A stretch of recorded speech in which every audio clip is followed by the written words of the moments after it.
You ain't never did nothing like this for me.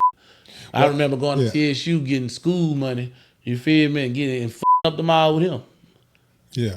Well, how we going back to Haverstock Projects to sell dope. I'm just being real, like, you know what I'm saying? Like, I remember them days, like, type shit.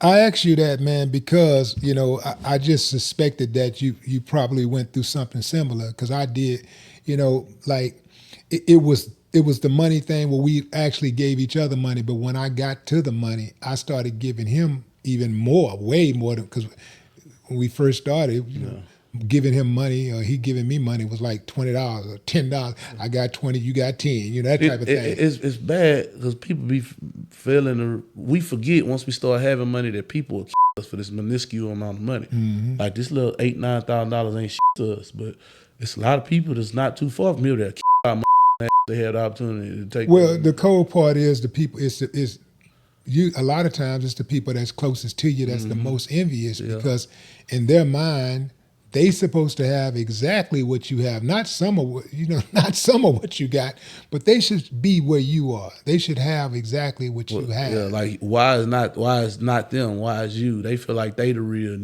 Yeah, that's how people are, bro. When you have a certain level of success, it'll start making the people look at their life like they're failures.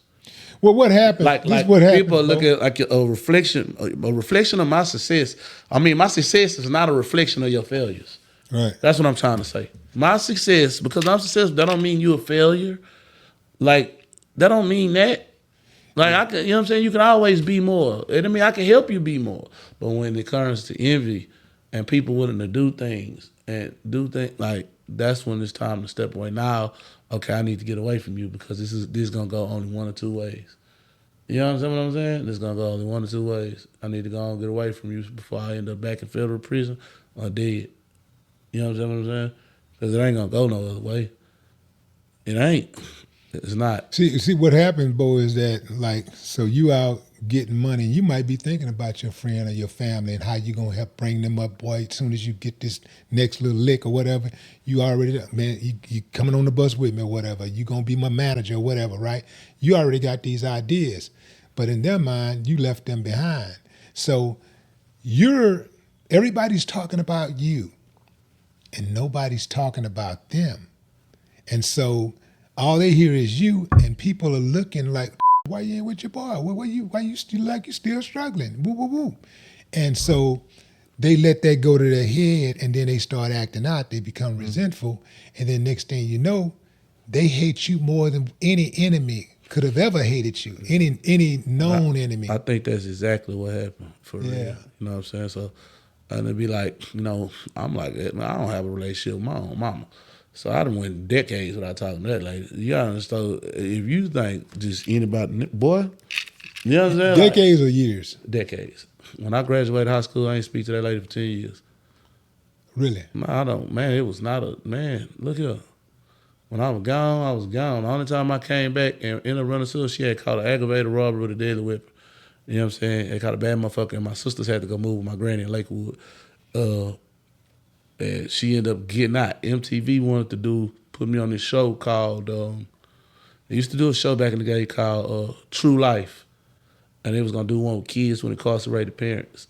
And they was going to pick me because my mama had the ag robbery with a deadly weapon and she was in jail at the time. I was going to TSU working. And who was this? Who was the aggravated robbery against? They robbed the pharmacy. It was some else. It was some whole other shit. I don't want to go in details about their case. But yeah, you know, she got some bad motherfuckers on her rap sheet. But I don't want to talk about her. It was just, that was the last time, like, I seen her then, and I chewed her out about my childhood.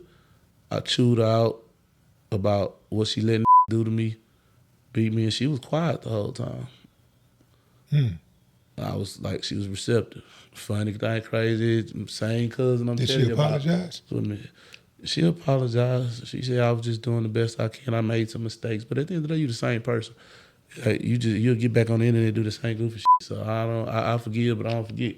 She gets on the internet and talk down on you? That lady did a whole bunch of shit. It forced me to go on there and tell about my childhood, and I ended up touching millions of people talking about my abuse as a child.